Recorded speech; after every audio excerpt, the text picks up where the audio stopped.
be a little bit harder than people thought. So, for example, there was an unfriendly letter that arrived from the King of Spain where he said, well, you're not going to be able to use the port cities in Peru and Chile for the trading ships of the South Sea Company.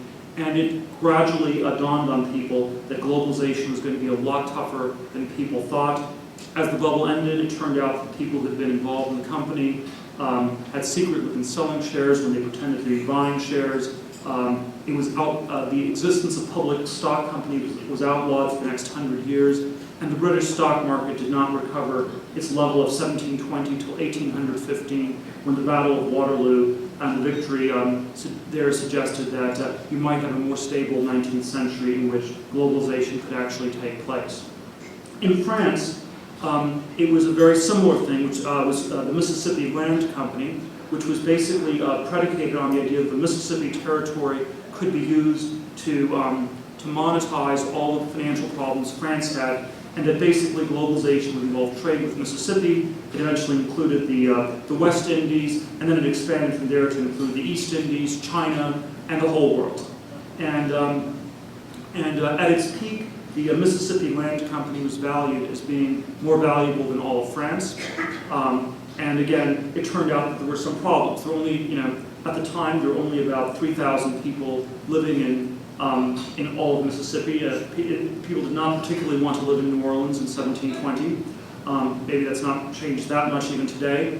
And basically, and once again, eventually it dawned on people, this globalization thing is going to be a lot harder than people think. And so, as the bubble started to fade, the company hired people to parade around the city streets of Paris with shovels that they would use to mine for gold in Louisiana, and then they were going to head out to the ports in France and travel there. But then, word got back that people didn't really get on board the ships, and then, of course, the stock continued to terrifically collapse. And so these were sort of the first initial examples of this, and you see this pattern repeated over and over again. In the 19th century, the big speculative mania centered on railroad companies and sort of the new technologies that would connect the world together. In the 1920s, it was basically it was car companies and radio were the technologies that would drive globalization. And car companies were going to connect the whole world. There were about 300 car companies in the U.S. in the 1920s that were started. The radio company was RCA, which was Radio Company of America, and the stock in 1920 never got back to its 1929 levels until about 1986. And so again, the assumption was if you just had radio broadcasts everywhere, that was how globalization was going to happen. And I think one of the reasons globalization is so prone to leading to these bubbles and booms is that it's, again, such a hard thing to get a handle on. And so it looks like it's going to happen one particular way, and then it turns out to be sort of very, very different. And in some ways, we've seen the same pattern on a very dramatic scale in the last 20 or 30 years through a whole series of extraordinary booms and bubbles. So in the 1960s, globalization was centered on globalization means the elimination of all boundaries, and so. Whoever controls outer space is going to control the world. And so the companies that really boomed in the 1960s were companies involved in rocketry and space travel, because that's how globalization was going to happen, according to the perspective of the late 1960s. And then, by 75, people had been on the moon a dozen times. It turned out there wasn't very much up there. You had to go really far beyond the moon to get anything else. And perhaps the future of the world is not really going to be found in the limitless voids of outer space. By the 1980s, you had the boom was centered on Japan, and the theory was that Japanese labor management relations represented a sort of glorious, harmonious Hegelian synthesis that was going to be the best way people would get along, and that basically Japanese corporatism represented the end of history, and so naturally by 1989, the Japanese stock market was valued as more highly than the rest of the world put together. The land under the Emperor's Palace in downtown Tokyo was valued as greater than the entire state of California. People were taking out 100-year mortgages for 400 square foot studio apartments in Tokyo that their great-grandchildren would pay off. And of course, the logic was everything was going to be centered in Tokyo, and this was going to be naturally the future of the world, and that's the way it looked. There was another version of this that took place in the 1990s that I got to witness firsthand, involving sort of the new economy and the internet, where basically the future of the world was going to be driven by the internet. This was this enormous technology that was going to connect everybody together. And again, these things are not all entirely fake. I mean, railroads played a role, and radio played a role, and cars played a role.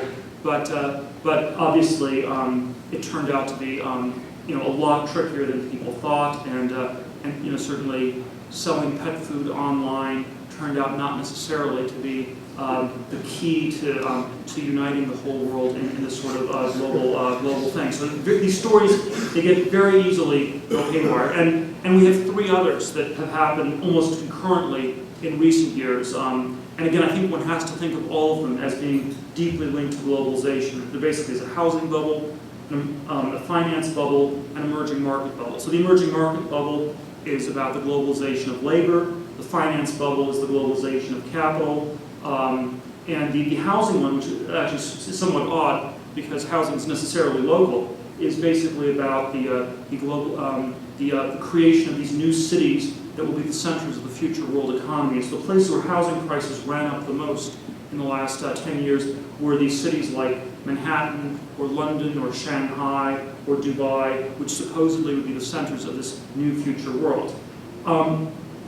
And so we sort of seem to be having the same pattern all over again. Now one thing that I think, however, is very different about the globalization patterns of the last 20, 30, 40 years, and that's completely at odds with theories about efficient markets, and that markets are sort of getting more smooth and efficient over time, and the bigger the scale, the more efficient it is that the amplitudes of the booms and busts have been getting dramatically bigger. And so it's, if you were to look at an EKG chart in a hospital, and you sort of see, it sort of goes up and down, and then it starts going up and down in a really crazy way.